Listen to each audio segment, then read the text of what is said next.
I woke up and I looked out the window and I shit myself literally because of the trees that were bending over, the noise that was coming, the water being shoved up in the air, the trees rearing and bucking and cracking and banging, and this great collection of logs that was just built up down here.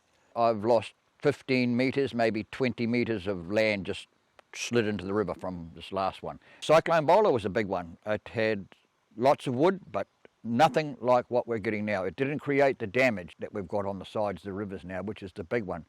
The river in its width has increased because it smashed the sides back so much. The forestry slash has caused the silt. The slash comes down and it smashes on the side of the river. It pulls the willow trees out, it slides down the hills and it creates silt.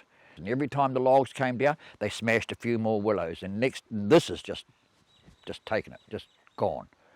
If we get another one like Gabrielle, I would not like to be living here because it will, I'm sure, will just pick the house up and rip it off its foundations with the force of the water that was coming through here.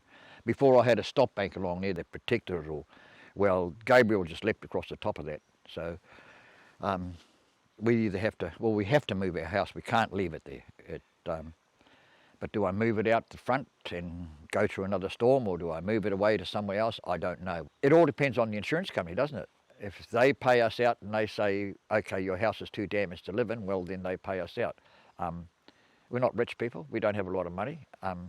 It's all tied up in your house and your land, so what do? You have to wait to hear from them.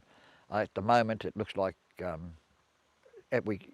house at the moment is salvageable. It could be picked up and moved. You can't live in it because it's silt through there. It smells awful.